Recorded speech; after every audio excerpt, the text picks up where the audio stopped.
আসসালামু আলাইকুম এভরিওয়ান। আজকে আপনাদের সামনে নিয়ে এসেছি একটি মজাদার রেসিপি, ফ্রুট কাস্টার্ড।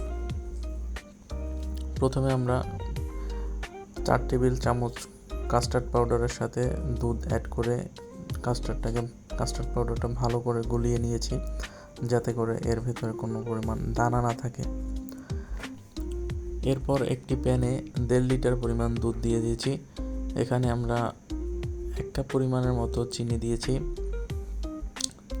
মিষ্টিটা সবাই স্বাদ মতো দিবেন। এর সাথে আমরা কিছুটা মিল্ক পাউডার অ্যাড করে দিয়েছি পানির সাথে মিশিয়ে।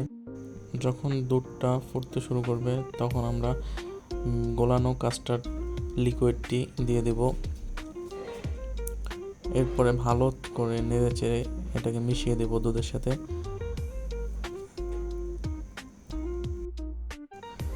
যখন সারাদিন ক্লান্ত হয়ে রোজা রাখার পরে ইফতারিতে এরকম একটি সুন্দর হেলদি ডেজার্ট সামনে থাকে, তখন মনটা খুবই চাঙ্গা হয়ে ওঠে এবং এটা এক্সট্রা রিফ্রেশমেন্ট কাজ করে।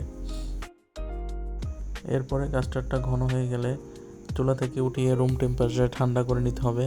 তারপর 4 থেকে 5 ঘন্টা ফ্রিজে রেখে সুন্দর মতো সার্ভ করতে হবে। এখানে আপনি ইচ্ছে মতো আপনার পছন্দের ফ্রুট দিয়ে সার্ভ করতে পারেন, আপনার যেটা ভালো লাগবে।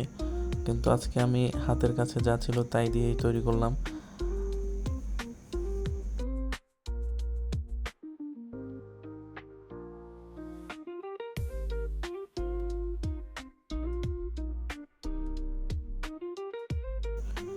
এখানে আমরা কিছু আপেল কুচো করে নিয়েছি এবং আনার ফল রয়েছে,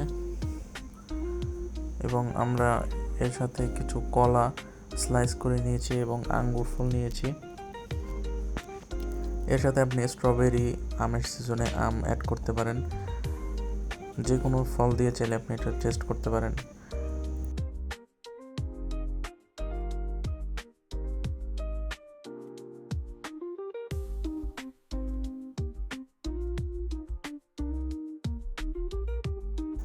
কিছুটা আনারের বিচি উপরে ছড়িয়ে দিলাম। খেতে এবং দেখতে খুবই সুন্দর লাগে। এরপরে কিছু খেজুর দিয়ে দিয়েছি। এটা তো সবথেকে একটি উত্তম একটি খাবার এবং মিষ্টি একটা ফ্লেভার অ্যাড করে, যা খেতে খুবই ভালো লাগে। আশা করি রেসিপিটি ভালো লেগেছে। সবাই সাপোর্ট করবেন। সবাই ভালো থাকবেন।